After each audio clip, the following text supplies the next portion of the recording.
Jika kamu tidak menginginkan sesuatu dalam hidup ini, maka ubahlah.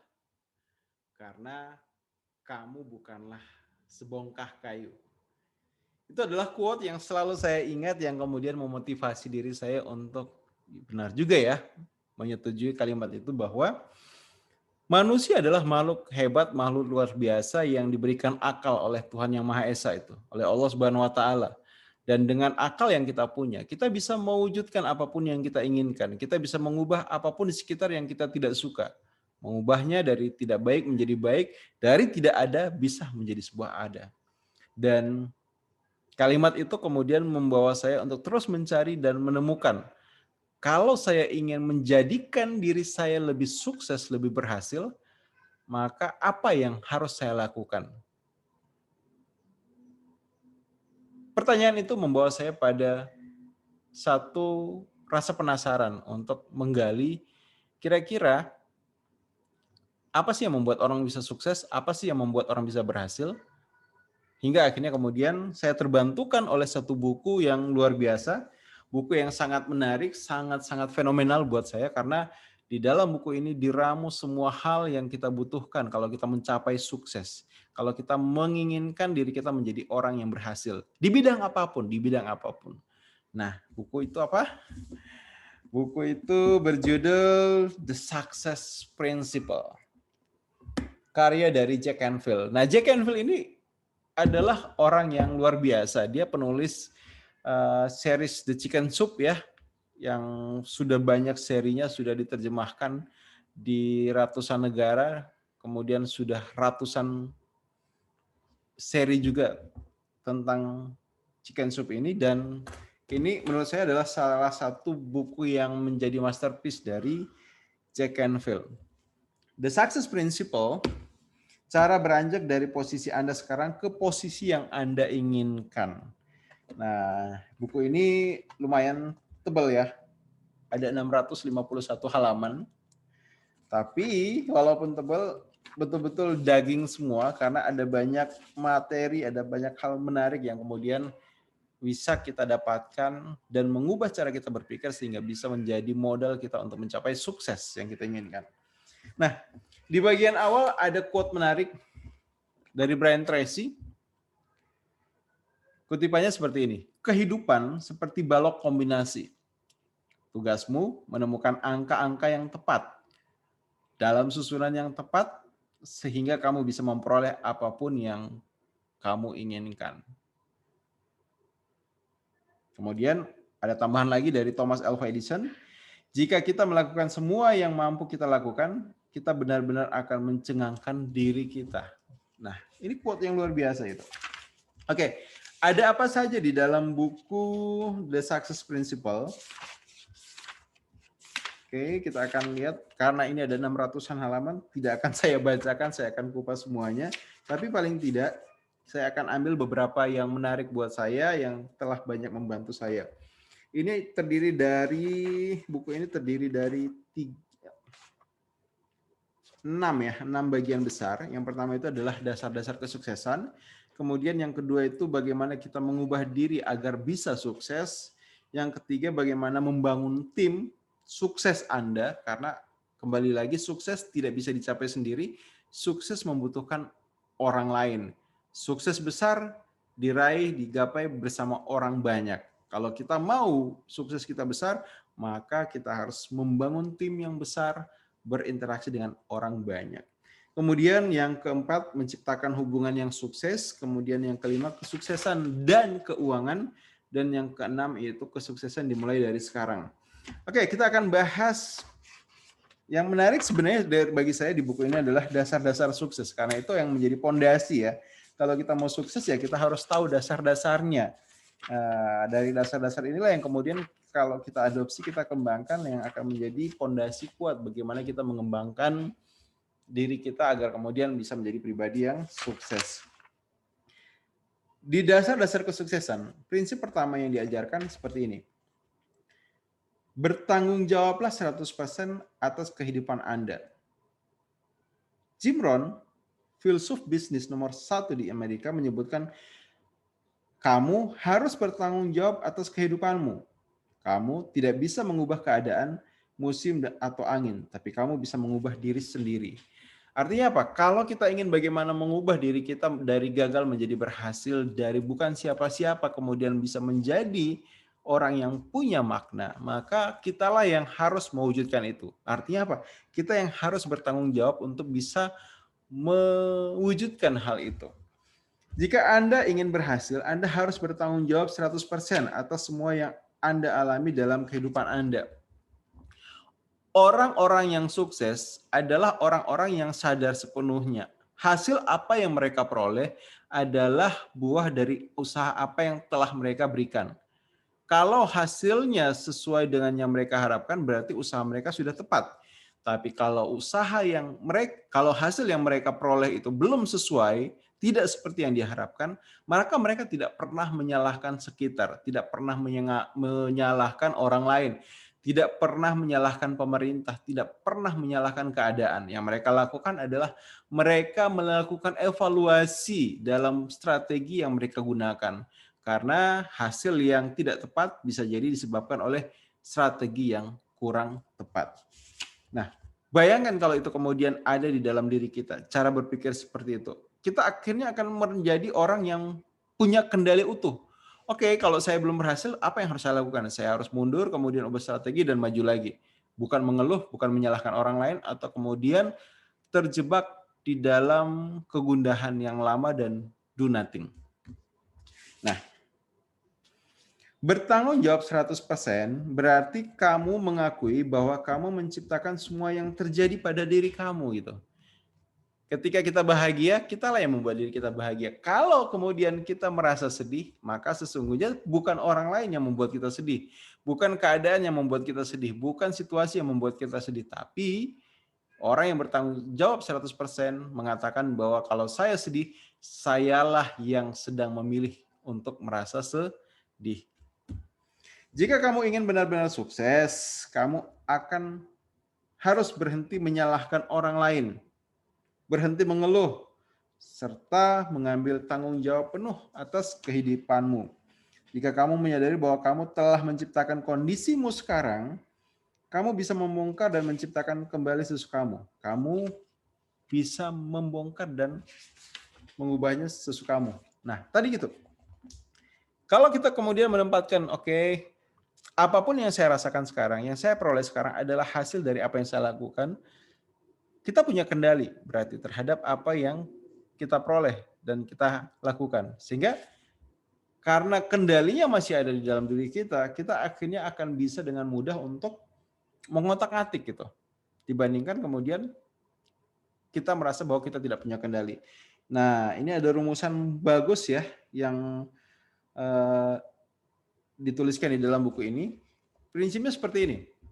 Event plus respon sama dengan outcome atau peristiwa plus reaksi sama dengan hasil. Dalam keseharian kita, seringkali kita hanya fokus pada hasil. Kita lupa bahwa sebenarnya hasil apapun itu sebenarnya adalah hasil dari perpaduan dari peristiwa dan respon kita ataupun reaksi kita. Nah, dalam kehidupan ini kita tidak bisa menyalahkan peristiwa karena seringkali peristiwa apapun yang terjadi itu adalah sesuatu yang tidak bisa kita kendalikan. Kita tidak bisa mengendalikan hari ini hujan atau tidak hujan. Kita tidak bisa mengendalikan dari mana arah angin bertiup. Kita tidak bisa mengendalikan apa yang orang pikirkan. Tapi yang bisa kita kendalikan adalah bagaimana reaksi kita terhadap hujan hari ini, terhadap angin yang bertiup kencang, terhadap pikiran orang lain terhadap kita.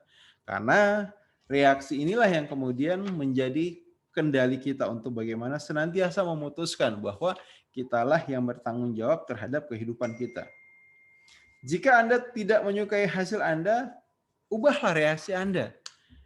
Kita tidak bisa mengubah peristiwa, tapi kalau kita bisa atau kalau kita dihadapkan pada hasil yang tidak kita inginkan, di peristiwa yang sama, kita bisa mendapatkan hasil berbeda dengan cara kita membuat reaksi yang berbeda. Ubahlah reaksi, maka kita akan mengubah hasil. Nah, oke, itu adalah hal yang menarik dari buku ini. Dan semua yang kamu alami sekarang merupakan hasil pilihan kamu dulu. Ya, setuju ya? Jadi sebenarnya kita butuh sadari itu bahwa kehidupan yang kita jalani saat ini itu adalah buah dari keputusan kita di masa lalu. Buah dari reaksi kita di masa lalu. Buah dari pemikiran kita di masa lalu.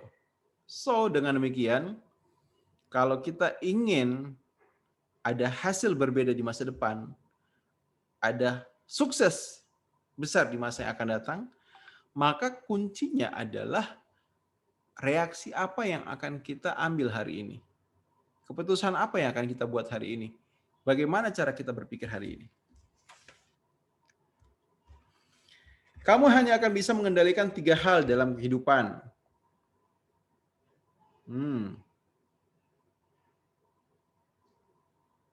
Pikiran yang kita pikirkan, bayangan yang kita visualisasikan, dan tindakan yang kita ambil.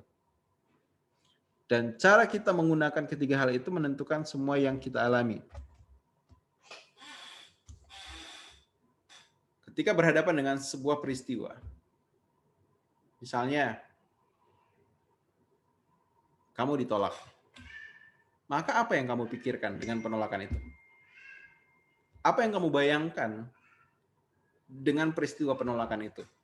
Dan kemudian tindakan apa yang kamu ambil sebagai respon dari penolakan itu? Itu semua akan sangat menentukan itu, hasil apa yang kamu peroleh. Penolakan kalau kemudian kita pikir itu sebagai sebuah feedback untuk memperbaiki diri, kemudian kita bayangkan itu adalah wujud respon balik dari orang lain agar kita mau mengoreksi diri, dan yang kita lakukan kita kemudian berterima kasih untuk kemudian memberikan koreksi ataupun segera memperbaiki hal yang keliru, maka itu membawa kita pada reaksi yang positif dan hasilnya akan positif nantinya. Tapi kalau misalnya penolakan itu kita pikir sebagai sebuah penghinaan, penolakan itu kita bayangkan sebagai sebuah hal yang merendahkan martabat, dan penolakan itu kita sikapi dengan cara marah, dengan cara menyerang balik mereka yang menolak, maka respon yang kita berikan pada peristiwa penolakan adalah respon yang negatif, dan sudah pasti hasilnya akan negatif. Jika kamu tetap melakukan apa yang selalu kamu lakukan, kamu akan tetap memperoleh apa yang selalu kamu peroleh. Itu yang jadi kata kuncinya. Oke, nah apa lagi yang menarik dari buku ini? Di sini dituliskan ya quote yang diambil dari Wayne Dyer, penulis buku How to Get What You Really Want. Semua sikap menyalahkan hanyalah membuang waktu. Oke? Semua sikap yang menyalahkan itu hanyalah membuang waktu. Sebanyak apapun kesalahan orang lain yang kau temukan, dan sebanyak apapun kau menyalahkan dia, itu tidak akan mengubahmu. Jadi, salah satu hal yang diajarkan di buku ini untuk menjadi pribadi yang bertanggung jawab adalah berhentilah menyalahkan orang lain. Berhentilah menyalahkan orang lain. Karena apa? Itu buang-buang waktu. Tidak mengubah apapun. Tidak mengubah situasi, tidak mengubah diri kamu, tidak mengubah hasil yang diperoleh. Kemudian berhentilah mengeluh. Karena orang yang mengeluhkan cara bola memantul, kemungkinan besar adalah orang yang menjatuhkannya. Ketika kamu memantulkan sebuah bola dan pantulannya itu tidak sesuai dengan yang kamu harapkan, maka orang yang akan kecewa adalah kamu. Jadi berhenti mengeluh. Apa yang kamu rasakan, apa yang kamu peroleh, apa yang kamu dapatkan adalah hasil dari perbuatanmu.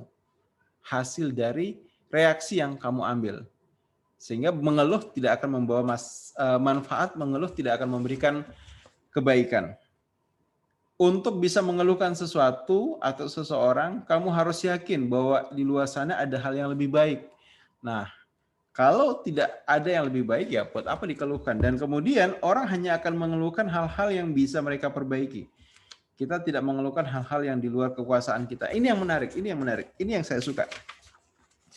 Saat kita mengeluh, sebenarnya itu adalah sesuatu yang kita bisa perbaiki. Itu adalah sesuatu yang bisa kita benahi. Itu adalah sesuatu yang kita bisa ubah. Jadi, buat apa mengeluh itu? Kalau itu bisa kita ubah, kalau itu bisa kita perbaiki, kalau itu bisa kita benarkan. Lebih baik ambil tanggung jawab 100%, proaktif, ubah yang kita ingin ubah. Perbaiki yang kita ingin kita perbaiki. Tidak usah mengeluh. Keadaan yang kamu keluhkan, dilihat dari sifatnya, adalah keadaan yang bisa kamu ubah. Tapi kamu telah memilih untuk tidak melakukannya. Dan untuk menghindari resiko semua perasaan dan pengalaman yang tidak enak itu, kadang kita apa? Memilih untuk bertahan.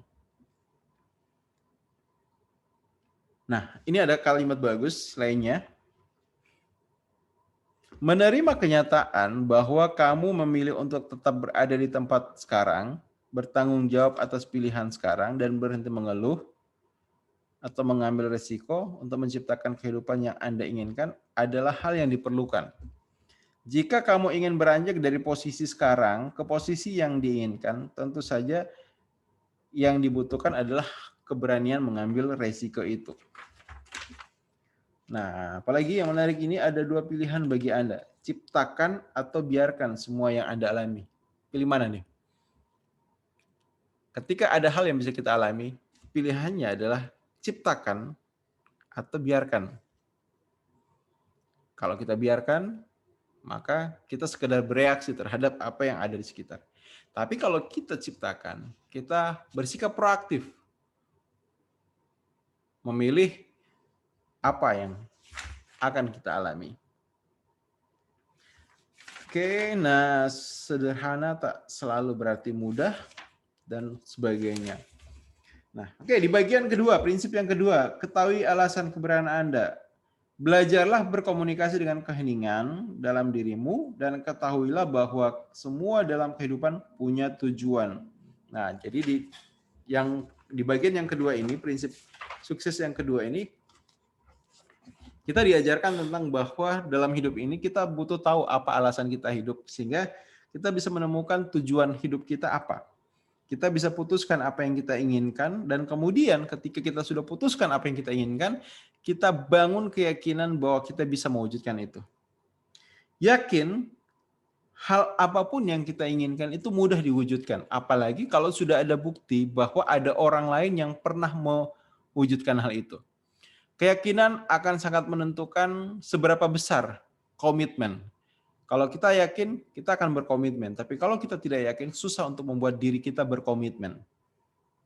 Kemudian, harus ada keyakinan kuat pada diri sendiri. Yakin diri bisa, yakin diri mampu, yakin diri dapat mencapai apa yang diinginkan. Dan dalam mencapai sukses, menjadi seorang paranoid itu penting. Ada satu prinsip menarik yang saya selalu pegang di dalam bagaimana mengembangkan diri maupun mengembangkan bisnis, yaitu adalah jadilah orang yang paranoid tapi produktif atau paranoid productivity. Seperti apa itu paranoid yang produktif? Artinya apa? Kita itu menjadi orang yang cemas, yang khawatir terhadap sesuatu, tapi kecemasan dan kekhawatiran kita itu membuat kita lebih produktif. Kita cemas nih, presentasi kita nanti akan ditolak. So, dengan kecemasan kita, apa yang kita lakukan? Kita lebih giat berlatih, kita lebih semangat mempersiapkan diri. Misalnya nih, bisnis kita khawatir nih, di bulan-bulan tertentu akan sepi. Nah, kekhawatiran kita akan sepinya bisnis itu membuat kita lebih produktif. Misalnya apa? Berpikir kreatif bagaimana menciptakan satu produk, satu layanan baru yang itu justru bisa membuat orang ramai datang di saat sepi. Nah, itu yang dimaksud dengan paranoid productivity. Kemudian lepaskan kekuatan dalam bagaimana mewujudkan tujuan dan bertindaklah seolah-olah kita sudah mencapai hal itu. Seolah-olah kita berhasil mewujudkan hal itu. Karena ini adalah hal yang penting. Orang kadang berpikir bahwa harus sukses dulu kemudian baru bersikap seperti orang sukses. Padahal dengan kita mulai bersikap seperti orang sukses, kita akan kemudian lebih mudah mencapai sukses. Orang kadang salah berasumsi bahwa nantilah kalau saya sudah berhasil, saya akan membangun karakter orang yang berhasil. Padahal justru ketika kita sejak awal punya karakter orang yang berhasil, yang inilah yang membuat kita akhirnya lebih mudah mencapai keberhasilan yang kita inginkan. Ya, jadi itu beberapa hal menarik dari buku ini yang luar biasa, yang sangat-sangat powerful untuk mengembangkan diri kita. Pada prinsipnya menjadi pondasi bagaimana kita mencapai sukses. The Success Principle by Jack Canfield, guru The Secret, kemudian penulis populer di Amerika. Ya, demikian video kita pada sesi kali ini. Semoga bermanfaat dan salam sukses selalu.